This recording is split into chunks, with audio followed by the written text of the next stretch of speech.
Well, chosen by his parliament, vilified by opposition parties. But whether Pervez Musharraf will realise his dream of a further 5 years as Pakistan's president is now in the hands of the country's Supreme Court. He himself is adamant his victory in Saturday's election was legitimate. He's appealed for calm in a country that's witnessed months of political turmoil. But the court's decision will not arrive for another 10 days, and opposition parties are vowing to continue their fight against the general. Well, during this news hour, we'll be gauging reaction from some of Pakistan's people and key political players. We'll begin our coverage, though, with this report from Nadeem Baba in Islamabad. It's grabbing the headlines, but it's not generating much enthusiasm. Analysis of Pervez Musharraf's victory in the presidential vote dominates the Sunday newspapers, even though the official notification will not be out for at least 10 more days. That's because the Supreme Court must decide on legal challenges that Musharraf, as army chief, had no right to be standing for president at all. For some people, the dual office issue is no longer worth talking about. The president promised he would take his army uniform off after the election. If he keeps his promise, it's good for the government and good for the democracy. Prime Minister Shaukat Aziz got to his position via a shortcut. The president got his job by shortcut. And they will form the next government no matter what it takes, and that means another shortcut. Some commentators write off talk of further unrest between now and the official announcement of the presidential election winner. The judgment is going to support Musharraf or coming in favor of Musharraf.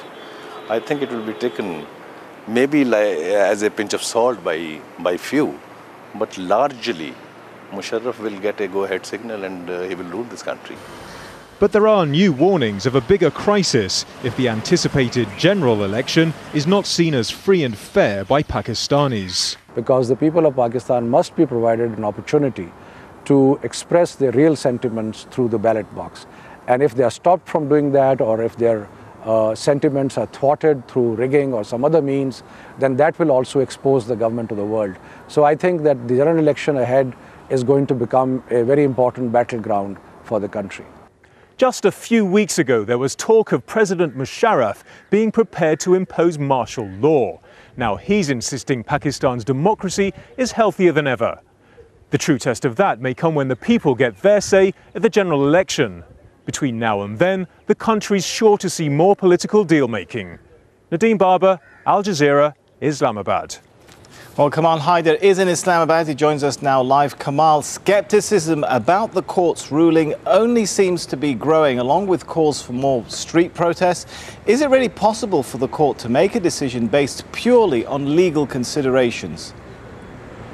Well, that's a very important question which everybody in Pakistan is asking tonight, because people were saying that indeed if this did deserve merit, then why wasn't the election postponed? Now the election has taken place. They say people have congratulated each other. They've had sweets and fireworks. So they're saying that what was the point of the court saying that they would announce their judgment on the 17th if people are going to be celebrating? So you're absolutely right. There is a lot of cynicism here today, and not much expectation from the judiciary either. Kamal, I'm looking at some reports that have come out talking about foreign investment having fallen by 16% in the first 2 months of the fiscal year. Political uncertainty taking a toll on the economy? Absolutely. Political uncertainty would take a toll on the economy. Real estate prices are at a standstill. People don't want to invest big money because they have a lot of questions about the future.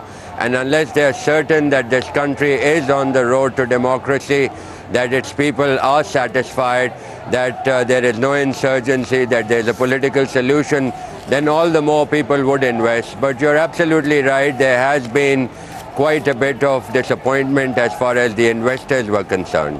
While the country seems to be distracted by the political wrangling, armed groups in the northwest frontier area, they seem to be trying to consolidate their stronghold and footholds. Well, from the very beginning, it was taken for granted by many analysts that these are areas where you cannot go in and do what you want to do if you don't have a settlement with the people. Now, the Pakistani military had gone in, they were welcomed by the people, but once the Americans started bombing targets inside Pakistan, once Pakistan started taking responsibility for those attacks, once Pakistan started backtracking on the peace agreement under foreign pressure, particularly from Washington, then things started to go wrong. And today, the Pakistani military is embroiled in a very serious insurgency in one of the most dangerous parts of the country. Dangerous parts of the country and unstable times. Kamal Haider live from Islamabad. One of the challenges facing President Musharraf is the wave of violence in the northwest of the country, as we've been talking about. Well, there, almost 90,000 Pakistani troops have been deployed.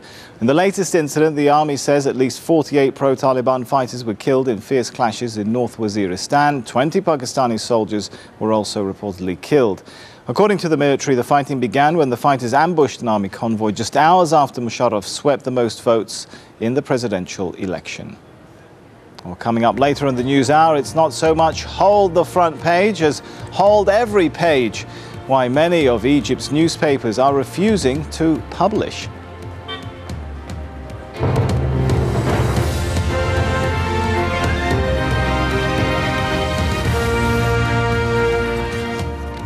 More than 1 million people have been evacuated from their homes in southeast China as a powerful storm hit the area. Typhoon Kroza was downgraded to a tropical storm as it made landfall.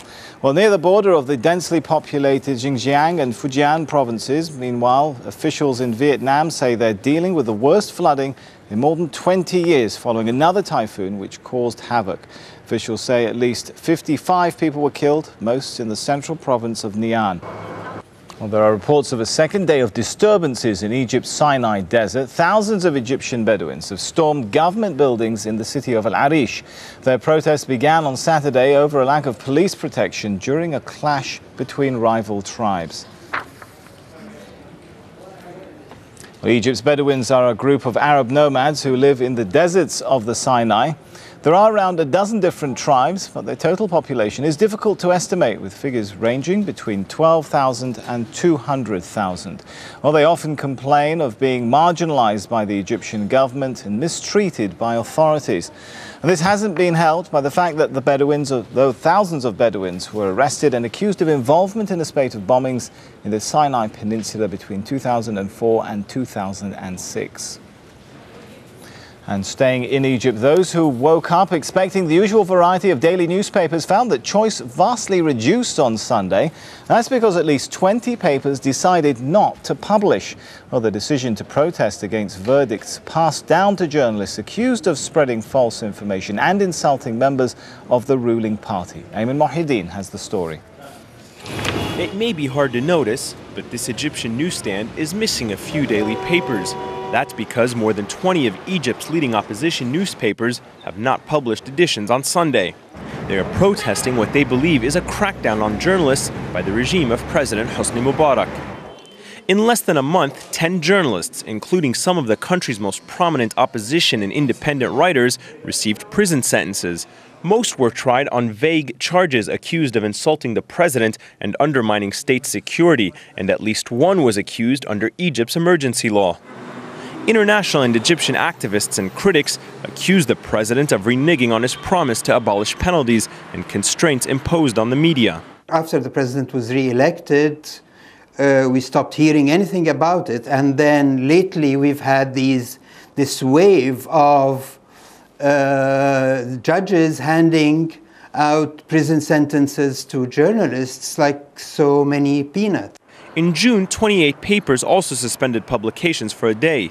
Sunday's protest was welcomed by Egypt's press syndicate and caught some Egyptians on the street by surprise. Today I looked and didn't find any opposition newspapers on the stands. I was surprised that they weren't there. Only pro-government newspapers were on sale. Crackdowns on civil liberties in Egypt are not rare in a country that has been ruled by one man for over 25 years. But the regime's latest push to silence critics could be a devastating blow to an already apathetic and constrained Egyptian public with increasingly fewer freedoms. Ayman Muhyiddin, Al Jazeera.